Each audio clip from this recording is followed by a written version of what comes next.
En las bulliciosas calles de Jerusalén, bajo el sol abrasador del reinado de Salomón, un joven llamado Jeroboam se abría paso. No era de linaje real, sino hijo de Nabat, un hombre de la tribu de Efraín, pero en sus manos había destreza y en su espíritu una determinación que no pasaba desapercibida. El rey Salomón, mientras construía los muros de la ciudad, notó su energía y capacidad, y no dudó en ponerlo a cargo de todos los trabajadores de su tribu. Jeroboam, el siervo diligente, comenzaba a forjar su propio nombre. Un día, al salir de Jerusalén, el destino lo alcanzó en un campo solitario. Allí se encontró con Ahías, un profeta de Silo, envuelto en un manto nuevo. De repente, Ahías tomó su manto y lo rasgó en 12 pedazos. Le entregó 10 a Jeroboam y le habló con la voz resonante de la profecía. Le habló de un reino que se rompería,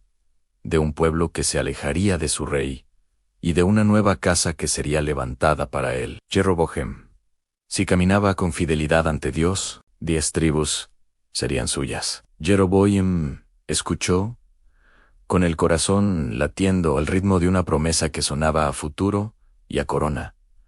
Pero las profecías a menudo viajan rápido. Cuando la noticia llegó a oídos de Salomón, la confianza se convirtió en sospecha. El rey, temiendo por su trono, buscó la vida de Jeroboam. Forzado a huir, Jeroboam encontró refugio en Egipto, bajo la protección del faraón Sisac. Allí esperó, lejos de su hogar, mientras los años pasaban y el poderoso Salomón envejecía y finalmente moría. Su hijo, Robom, ascendió al trono y con él llegó el momento del cambio. Con el nuevo rey, Israel se congregó en Siquem. Jeroboam, al enterarse de la muerte de Salomón, regresó de su exilio en Egipto. Junto con los ancianos y los líderes del pueblo, se presentó ante Robom con una petición justa.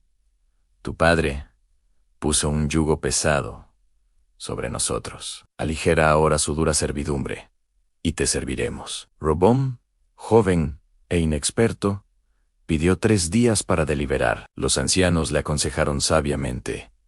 Habla con amabilidad. Sé un siervo para este pueblo, y ellos te servirán para siempre. Pero los amigos de su juventud, criados en la opulencia de la corte, le susurraron al oído palabras de arrogancia y poder. Le dijeron que mostrara una mano aún más dura que la de su padre. Al tercer día, Robom se enfrentó a su pueblo, ignorando el consejo de los sabios. Respondió con la dureza que le habían aconsejado los jóvenes. A mi padre os castigo con látigos, pero yo os castigaré con escorpiones. Esas palabras fueron la chispa que encendió la rebelión. Un grito resonó por todo Israel. ¿Qué parte tenemos nosotros con David? A tus tiendas, oh Israel. 10 de las 12 tribus se separaron. Abandonaron a Robom y buscaron a su propio líder. El hombre que había regresado del exilio, el que había recibido la promesa en el campo, fue su elección. Proclamaron a Jeroboam como su rey. El reino de Israel quedó dividido para siempre. Jeroboam, ahora rey, estableció su capital en Siquem. La profecía se había cumplido. Tenía un reino, un pueblo y un trono, pero en lugar de confianza, su corazón se llenó de un miedo paralizante. Pensaban: si mi pueblo sube a Jerusalén para adorar en el templo, sus corazones volverán a la casa de David, al rey Robom, y entonces me matarán. El temor lo cegó y lo apartó del camino que el profeta Ahías le había trazado. En lugar de confiar en Dios, confió en su propia estrategia. Tomando un consejo desastroso, mandó hacer 2 becerros de oro. Colocó uno en Bitol, al sur de su reino, y otro en Dan, al norte, y le dijo al pueblo: basta ya de subir a Jerusalén. Aquí están tus dioses, Israel, los que te sacaron de Egipto. Para completar su plan, construyó santuarios en lugares altos, y nombró sacerdotes a hombres que no pertenecían a la tribu de Leví, rompiendo la ley sagrada. Incluso instituyó su propia fiesta religiosa, una imitación de la que se celebraba en Judá. Jeroboam había construido un reino sobre la desobediencia, desviando a toda una nación. el juicio no tardó en llegar. Un día, mientras Jeroboam estaba junto al altar en Betel, ofreciendo incienso a su becerro de oro, un hombre de Dios llegó desde Judá, con voz firme, clamó contra el altar, profetizando su futura destrucción y anunciando una señal. El altar se rompería y las cenizas se derramarían. Enfurecido, Jeroboam extendió su mano para arrestar al profeta.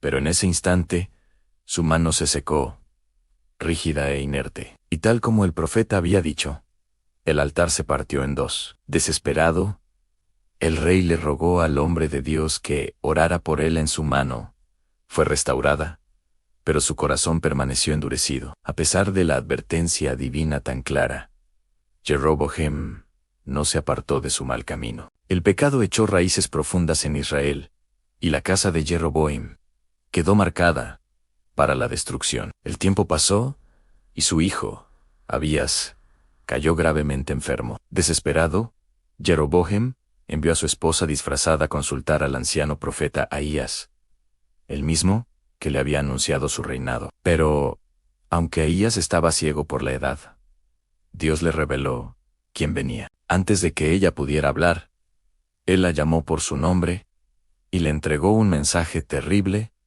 de juicio. Habló del fin de su casa, de una muerte amarga para su familia y del sufrimiento que vendría sobre Israel por el pecado que Jeroboam había introducido. Le dijo que, tan pronto como ella pusiera un pie en su ciudad, el niño moriría. Con el corazón destrozado, la reina emprendió el camino de regreso, y tal como el profeta había dicho, al cruzar el umbral de su casa, su hijo exhaló el último aliento. Jeroboam reinó durante 22 años.